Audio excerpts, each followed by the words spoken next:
The rain outside tonight sounds the way it sounded then, so I think I can finally tell it properly. Not loud rain. The kind that doesn't try to get your attention. The kind you only notice when you stop talking. I should say first that I am a boring person. I want that on the record because what I'm about to describe will sound like the opposite of boring, and I want you to know I had no use for it. I was 30 years old. I played defensive midfielder for a club 2 divisions below the one I'd dreamed about as a teenager, and my life had narrowed into a shape I was fond of. Wake up, run, eat the same breakfast, drive to the pitch, train, drive home, ice my knees, sleep. On Saturdays, we played. On Sundays, I watched film. I was not interesting, and I had stopped trying to be. The pitch was at the edge of town, behind a low brick clubhouse and a row of pines that had grown into each other. It belonged technically to a parks department, but in practice it belonged to us because no one else wanted it. The drainage was bad. The east goal sat lower than the west by maybe 2 centimeters, which was just enough to feel wrong in your hips when you ran toward it. The floodlights were old and yellow and on a timer. And after 8 in the evening, only the south bank would stay lit, washing the grass in a color that wasn't quite green and wasn't quite anything else. Honey, maybe. Wet honey on grass. I stayed late on Tuesdays and Thursdays, sometimes Wednesday. The team would peel off in pairs, the laughter getting smaller as they crossed the parking lot, car doors thudding, engines starting one by one, until the only sound left was my own breathing and the soft whisper of the cones against the turf when I dragged them into a new pattern. I worked on close-quarter footwork mostly. Inside of foot, outside of foot, drag back, cut, repeat. Nothing glamorous. The kind of drill that makes you better in increments. So small, you only see the difference 6 months later when something easy happens in a match, and you don't notice it was easy. The first time I noticed the grass moving wrong, it was the 2nd week of October, and the rain had been going since lunch. Not heavy, just steady. The kind of rain that gets into your collar without you noticing and is suddenly inside your shirt. I'd been at it for maybe 40 minutes. My breath was visible. The cones I was using were the cheap orange kind, faded almost pink on top from years of summer. I had just finished a pattern and stopped to catch my breath, leaning forward with my hands on my knees, and I saw the grass settle. That sounds ordinary. Grass settles when you stop pressing on it, but this didn't settle from where I'd been standing. It settled in a ring about 1.5 meters out from my feet, all at once, in a quiet collective sigh. As if it had been holding a shape for me and didn't need to anymore. I straightened up. I told myself I had imagined it. I took a step to my left, deliberately, and watched. The blades right under my cleat went down, of course. But 2 seconds later, in a slow, patient ripple, a band of grass farther out, well outside any reasonable splash zone, well outside what the wind could plausibly account for, rolled outward from me. Not violently. The way a heavy quilt settles when you toss it onto a bed. A pulse. I stood there for a long time. The rain went on. The single bank of floodlights buzzed faintly, the way old fluorescents do when they're tired. I lifted my right cleat. I set it down. The pulse went out again, almost lazily, like the field was acknowledging me. Yes, I see you. You have done a thing. I would like to tell you that I went home and called someone. I didn't. I packed my cones into the mesh sack. I jogged to my car. I drove home with the heater on too high. And by the time I was in my apartment with my socks off, I had already begun the work of explaining it to myself. Standing water. Saturated soil. A trick of the dim lights. a reflex of my own tired eyes after staring at the ground for 40 minutes. The brain wants pattern. The brain will give itself one if you don't feed it enough variety. I slept fine. That's the part I keep coming back to. I slept fine. The next Tuesday, I went back. I told myself I was testing it, but really I was hoping it would be gone, the way a sound in your apartment at 2 in the morning is always gone by sunrise. I did my normal warm-up. I ran my normal patterns. The grass behaved like grass. The rain that night was lighter, almost a mist, and the floodlight bank made the mist glow. I felt foolish, which was, I see now, the feeling I'd come there hoping to feel. It happened again on the Thursday. Heavier rain. I was halfway through a one-touch passing drill against the low brick wall behind the east goal. Kick, return, you know. And between one touch and the next, I caught a movement in my peripheral vision that wasn't the ball. I turned my head and watched a slow ripple cross the 18-yard box from where I was standing all the way to the corner flag. It wasn't fast. It took maybe 4 seconds to travel that distance. Like the field was breathing out. Like the breath had to go somewhere. I want to be careful here. I am aware, as I am telling you this, of how it sounds. I knew how it sounded then too. I am not someone who believes in much. My mother was religious, and I'm not. I don't read horoscopes. I have, in my whole life, experienced exactly one déjà vu strong enough to comment on, and I assumed it was a small stroke and made an appointment to check. So when I tell you that on that Thursday, I sat down on the wet grass and put my palm flat against it and tried to feel for a heartbeat, I am telling you about the actions of someone who, in the moment, was trying very hard to be rational by gathering data. There was no heartbeat. There was just the cold of the grass and the way water immediately came up around my fingers.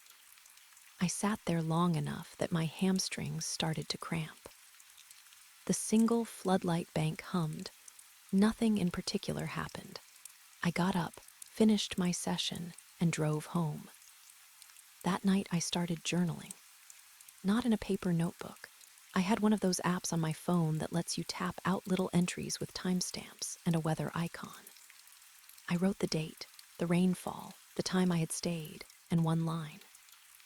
October 14, light rain, stayed until 8:40. The field did the thing again. That was it.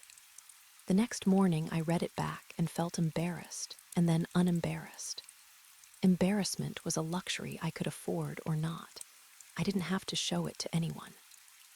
That weekend was an away match, 3 hours up the highway, against a club whose pitch had been laid down maybe 2 summers prior, and was so flat and uniform that running on it felt like running on a billiard table. We won 2-1. I played all 90. Nothing strange happened. On the bus ride back, with the heater making everyone sleepy, I sat by the window and watched the dark fields go by and tried to think about absolutely nothing.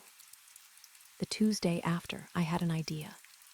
I am, I should mention, the kind of person who solves problems by making lists. So I went to the pitch with a list of conditions to test. Different cleats. Bare feet for one drill, cold but worth it. Different parts of the field. A dribble that traveled in a straight line versus a stationary stamp.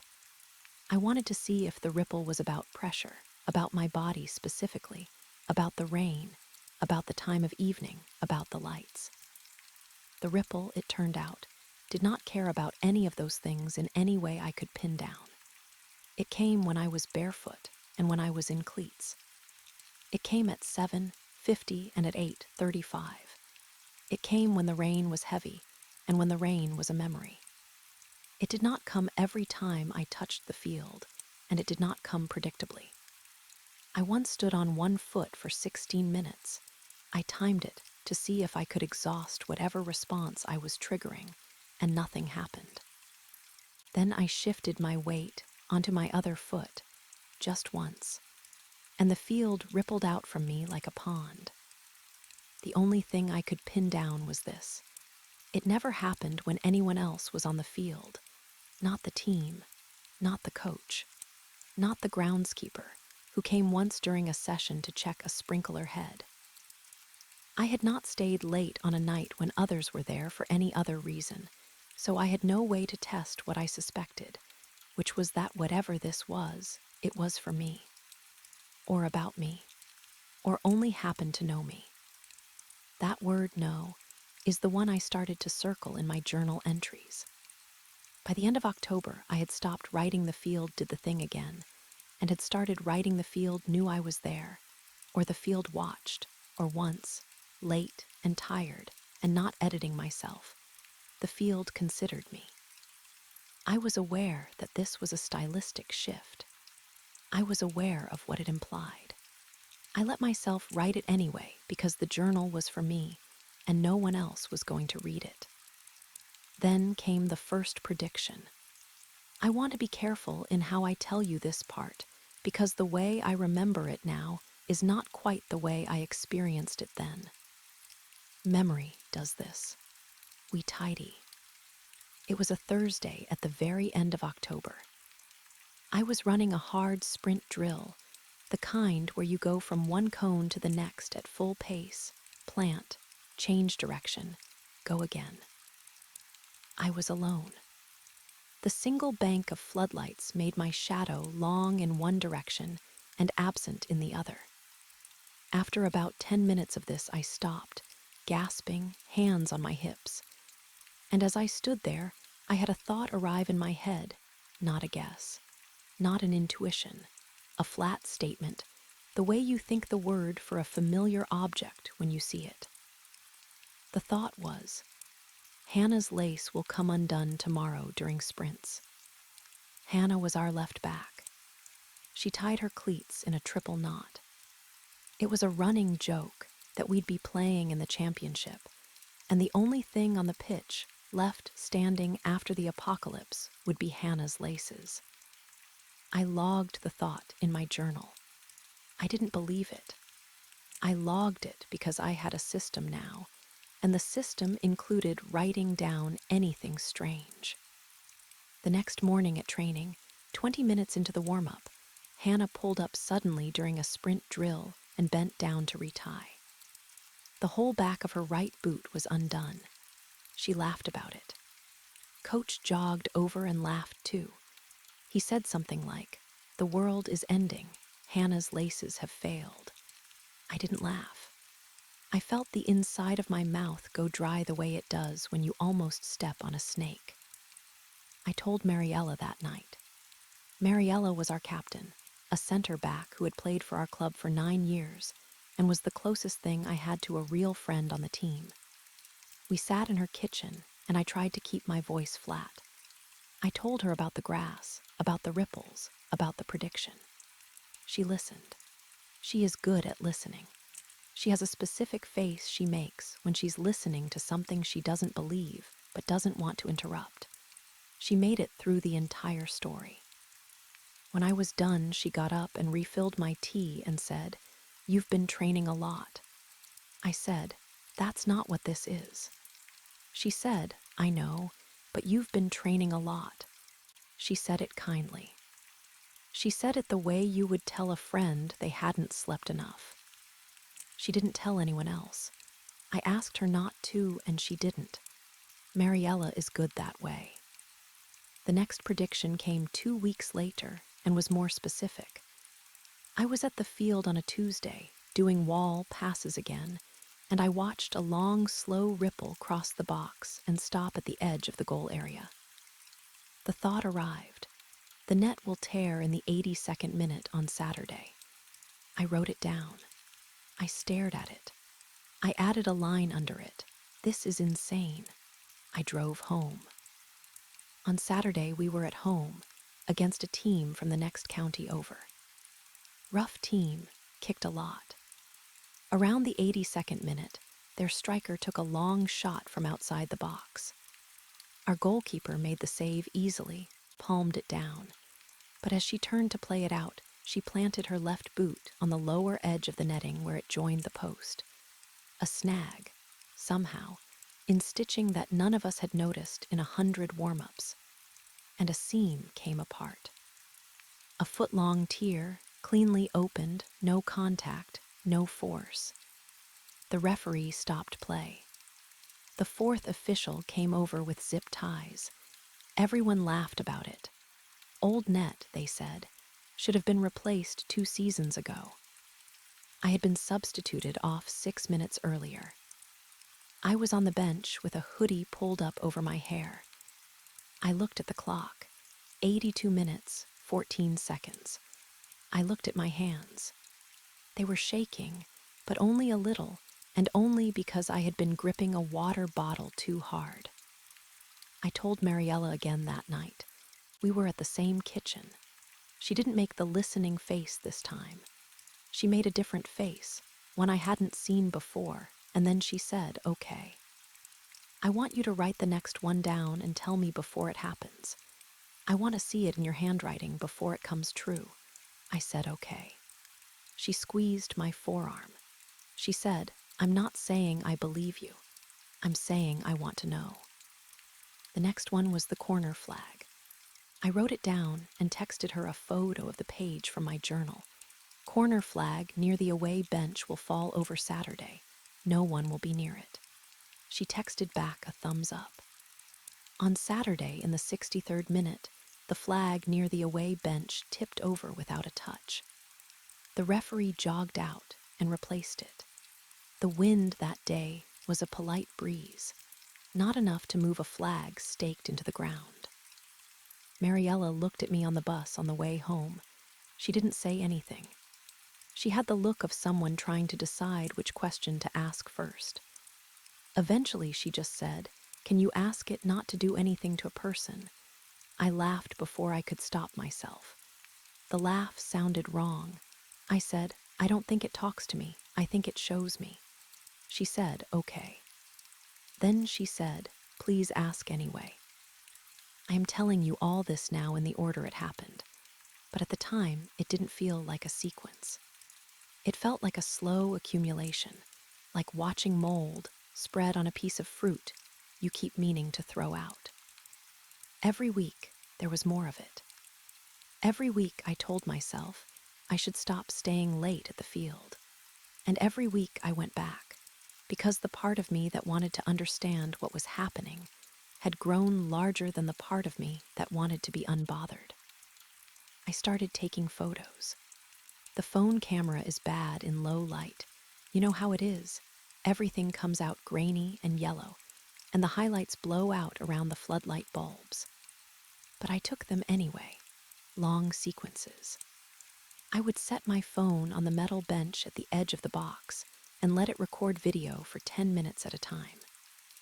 Then, I'd sit on a damp towel in my apartment later and scrub through the footage looking for the ripples. I never caught one. Not on video. Not on a single still frame. And I want to be clear that I tried. I had hours and hours of footage by the end of November. My battery would die mid-session. I bought a portable charger to fix it. I bought a tripod when the bench wasn't tall enough. I would stand at exactly the spot where I had felt the ripple and stamp my foot in front of the camera and review the footage frame by frame, and the grass would do nothing.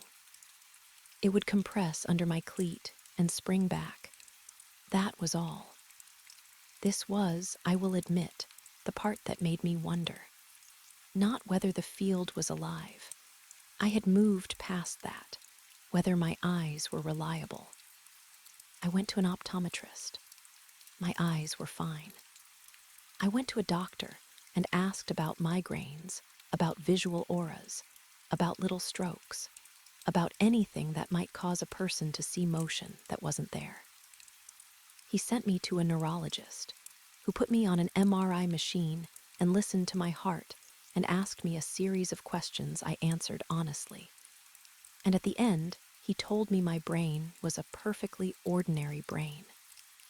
He said that sometimes people see things in the periphery that aren't there, especially when they're tired, especially in low light, and that it didn't necessarily mean anything was wrong. He recommended sleep. He recommended cutting back on caffeine.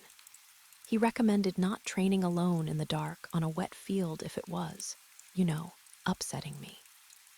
I didn't tell him about the predictions. I knew how that would sound. By December, the captain had stopped meeting my eye in the locker room. Not coldly. She would ask how I was.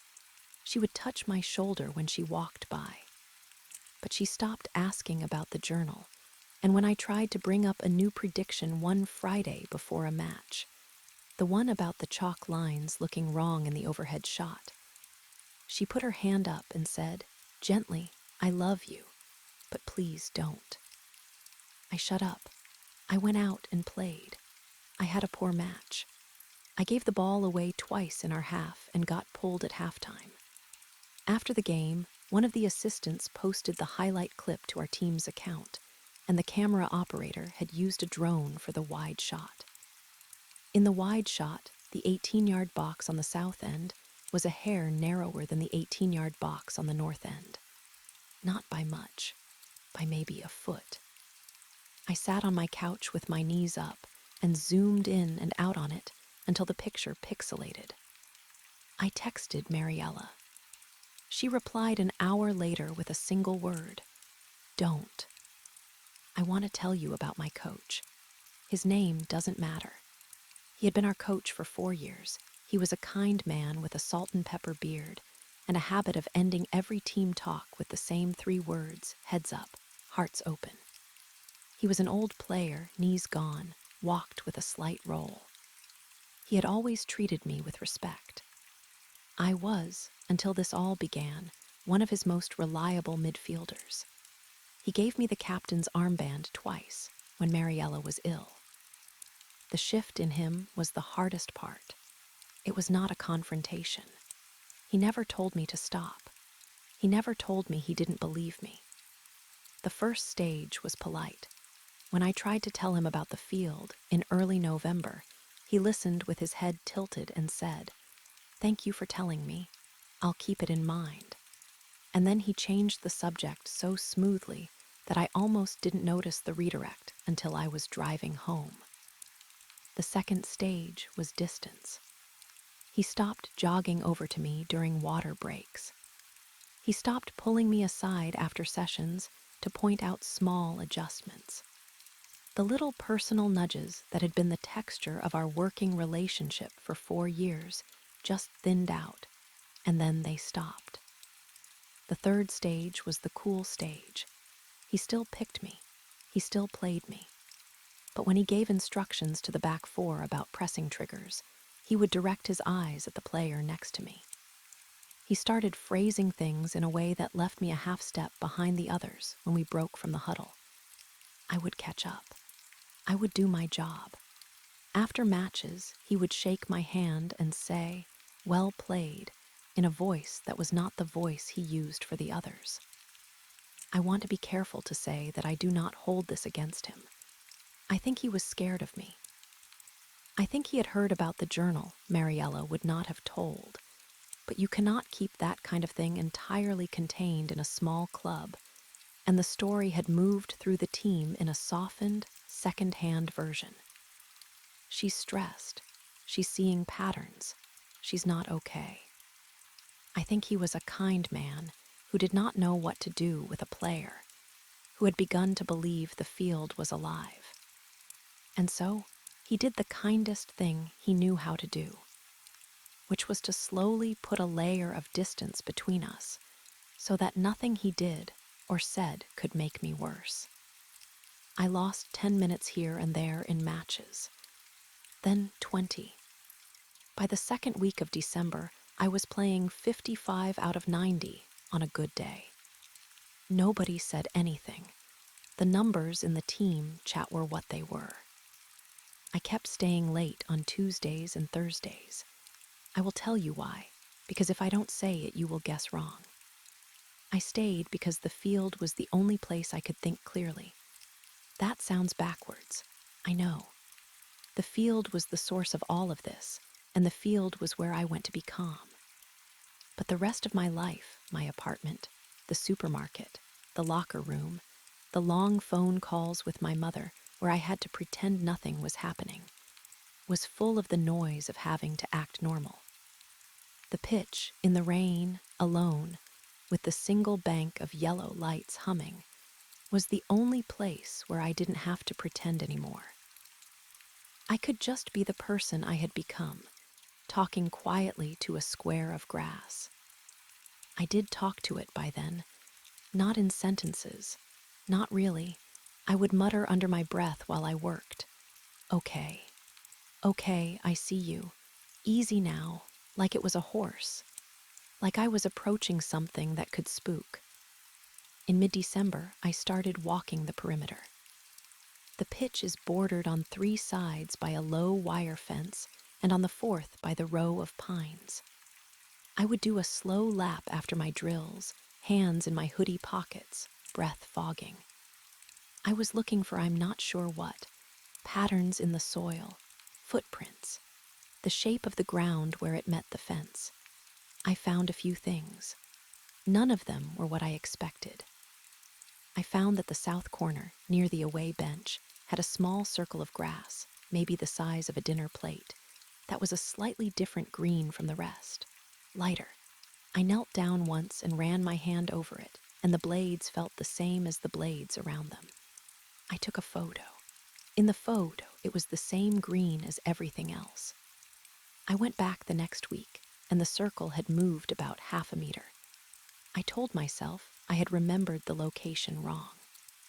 I took another photo. Same green as everything else. I found that the goalpost on the east end, the lower one, had a smear of rust on the inner face that looked, if you stared at it long enough, like the silhouette of a bird mid-flight. This was not unusual. The post was old, and rust does what rust does. I noted it because the silhouette had not been there in October. I found that on the 7th evening I walked the perimeter, the row of pines was breathing. That is the only verb that fits. The branches were moving in a slow, synchronized swell, in and out, and there was no wind. I stood at the fence for a long time and watched. After a couple of minutes, the swell stopped, and the trees were just trees. I did not write that one down. The Saturday before the winter break, we played our last home match of the calendar year. I started. I played the full 90. I made one important interception in the second half. Mariella scored the only goal of the match, a header off a corner. After the final whistle, the team huddled at the center circle the way we always do. Coach gave a short speech. Heads up, hearts open. We broke. Mariella walked over to me and put her arm around my shoulders and said, into my ear, "Are you okay?" I said, "Yes." She said, "Are you really?" I said, "I'm okay enough." She squeezed my shoulder and left her arm there long enough that 2 of the others noticed, and I understood that she was making a point of it. That she was saying to them, she is one of us, do not let her drift. I almost cried in the locker room. I didn't. I sat in front of my locker and stared at the wall and listened to the clock. Our locker room had a big round wall clock from probably the 1980s, white face, black numerals, a second hand that ticked audibly. I had been in that locker room hundreds of times, and I had never noticed before that the second hand made a slightly louder click on the 12 than on any of the other hours, like the tiniest emphasis. Tick, tick, tick, tock. Tick, tick, tick, tock. I sat there until the others had all gone home, and the clock was the only sound in the building, and I listened to it for I don't know how long. The thing I have not yet told you is what I came to think it was. I went through a lot of theories. The field was haunted by something that had happened on it decades ago, before any of us. The field was a being unto itself, a slow vegetable consciousness that had been there since long before it was a field. The field was an ordinary patch of grass, and I was losing my mind. None of these felt right. The first two were too clean. The third was too easy. The theory I came to slowly, in late December, and through January as I stopped going to the field at all, because there was a hard frost, and I had no excuse, was this. I think the field had always been the way it was. I do not think it changed because I started staying late. I think the ripples had always been there. I think the predictions had always been available, in the way the breeze moved the grass, and the rust grew on the posts, and the chalk lines were laid down a hair off true. I think it was a language, of a sort. The way the patterns of cracks in old plaster are a language if you stare long enough. I think it had been writing on itself for a very long time before I noticed. And I think this is the part that is the actual horror of it, the part that takes longer to settle into you than the ripples or the predictions did. I think I was simply the person, that year, who happened to look, whose attention narrowed in the right way at the right time, whose evenings were quiet enough and whose drills were repetitive enough, and whose mind was empty enough at the end of a session that something always present finally became visible to me. Not chosen, not special, just available. Like how if you stand in a quiet enough room for long enough, you can hear your own pulse. If that is true, then the field is not conspiring. The field is not watching me. The field is doing what it has always done. What changed is me. What changed is what my eyes were willing to take seriously. And if that is true of the field, then it must be true of other things. The plaster of my apartment ceiling, the way the buses run on my street, the order in which the leaves come off a particular tree in a particular order each November, the faces in a crowd, the way the second hand on the locker room clock clicks a little louder on the 12. There is, at every moment, a vast quantity of pattern around you that you have agreed not to see, because to see all of it would be unbearable. And because the agreement to ignore it is what allows you to stand up and make breakfast. I had broken the agreement, by accident, on a wet Tuesday in October, and I could not figure out how to make it again. Mariella came over to my apartment on a Sunday in February. She brought soup. She sat on my couch with her feet under her, and we talked about ordinary things for an hour, about her sister's wedding, and about the new striker the club had signed, and about whether either of us would ever live anywhere else. Eventually, she said, I want to ask you something, and I want you to know it's not because anyone told me to ask. I said, okay. She said, are you still seeing the things? I said, I haven't been to the field since the frost. She said, but in other places.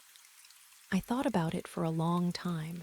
I said, I don't know how to answer that. She nodded. She said, that's an honest answer at least. She also said, because she is my friend, you should think about whether you want to keep playing. Not because anyone wants you out, because this is hard on you, and the game is supposed to be the easy part of your life, not the hard part. I told her I would think about it. I did think about it. I am still thinking about it. I have not been back to the field since November. The club has been understanding. I am, officially, on a personal leave. The coach sends me a text on the first of every month, short, kind, no pressure. Heads up, hearts open. I have not yet replied to the most recent one. The thing I keep returning to, when I lie in bed at night and listen to the rain, is the pulse. The way the grass moved out from my cleat in a slow, patient ring, that very first time. I keep thinking, if I had not stayed late that Tuesday, if I had gone home at the regular time with the others, if I had taken the next week off because of a sore hamstring, if any one of 1,000 small details of that October evening had been different, I would not be the person I am now. I would still be the boring person I had been so fond of being. I would not lie awake at night listening for the second hand on a clock that isn't even in the same building. But I would also not know. I would not know about the language of the cracks in the plaster, or about the way the buses run, or about the loud tick on the 12. I would not know that there is, all around me, all around all of us, a kind of soft animal patience that has been making slow shapes for a very long time. I would not know that the world is not as silent as it pretends to be when you walk through it on your way to the supermarket. I am not sure if knowing is a gift or a wound. I think it might be neither. I think it might be the thing it actually is, which is just true. The world is a place where, if you stand still long enough on a wet pitch under a single bank of yellow lights, the grass will move out from your foot in a slow ring, and you will be able to feel, in the soles of your cleats, the long, thoughtful breath of something that has been there longer than the goalposts and the chalk and the club itself. And that does not particularly care whether you noticed or not. I think I will go back eventually, not soon, maybe in the spring when the frost is gone and the grass has come up again. I will park in the lot and walk through the gap in the fence, and I will stand at the center circle, and I will not bring cones. I will just stand there. I will listen. I will not ask it anything. I will not demand a prediction. I will not try to record it. I will just be a person on a field, the way I used to be before any of this. I don't know what will happen. Maybe the field will not move. Maybe I will have unlearned how to see it in all this time away. Maybe I will stand there in the late light and feel only the cold and my own pulse and the smell of cut grass, and I will laugh at myself, and I will go home and sleep more easily than I have in a year. Maybe. Or maybe, when I lift my right cleat and set it down, the grass will go out from me in that slow, patient ring, the way it did the first time, and I will know that nothing has changed, and that the field has been waiting all this time, not for me, not against me, but simply in the way the world waits, with the long, unhurried attention of a thing that has nowhere else to be. I think about it when the rain is the right kind of quiet. I am thinking about it now.